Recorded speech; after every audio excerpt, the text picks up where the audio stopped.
Media playback is unsupported on your device. Media caption: their blast hit during New York's rush hour. This is how events unfolded. A man is being held after an attempted terror attack at New York City's main bus terminal. Terrorists want win, Mayor Bill de Blasio said after a blast at the Port Authority terminal in Manhattan during the morning rush hour on Monday.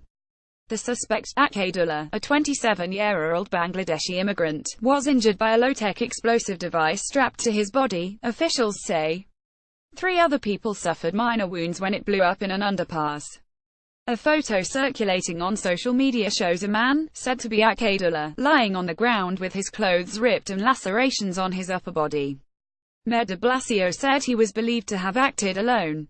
Who's the attacker? Media playback is unsupported on your device. Media caption: NYC Police Commissioner, suspect has burns and wounds to body. New York Governor Andrew Cuomo said this is New York. The reality is that we are a target by many who would like to make a statement against democracy, against freedom. We have the Statue of Liberty in our harbor and that makes us an international target. Image caption: Akadullah is a 27-year-old Bangladeshi immigrant. The explosion occurred at about 0730-1230 GMT. Andre Rodriguez, 62, told the New York Times, "I was going through the turnstile.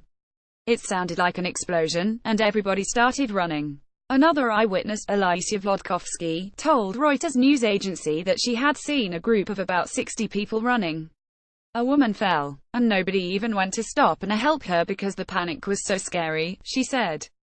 Nearby subway stations were evacuated, and the Port Authority bus terminal temporarily shut. It is the biggest and busiest bus terminal in the world, serving more than 65 million people a year. The suspect's home in the New York City borough of Brooklyn is being searched, the New York Times reports. He may have been recently working at an electrical company, according to the New York Post. Mr. Lullah emigrated to the U.S. on a family visa in 2011. The Bangladeshi government said he had no criminal record in the country, which he last visited in September. White House spokeswoman Sarah Sanders claimed that if Mr. Trump's proposed immigration crackdown had already been in place, the attacker would have never been allowed to come into the country. This attack underscores the need for Congress to work with the president on immigration reforms that enhance our national security and public safety, she added during a daily news briefing on Monday. Image caption: several blocks of the city have been cordoned off. Recent New York terrorist incidents. October 2017, an Uzbek immigrant drove a truck into pedestrians, killing 8 people.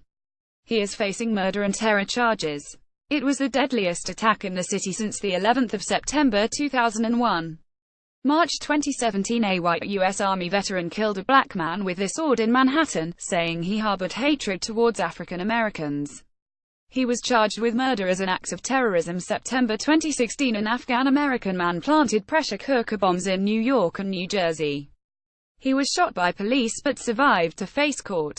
October 2014, a Muslim convert was shot dead by police after attacking 2 officers with a hatchet. Police said he had become radicalized and the case was a terrorist act.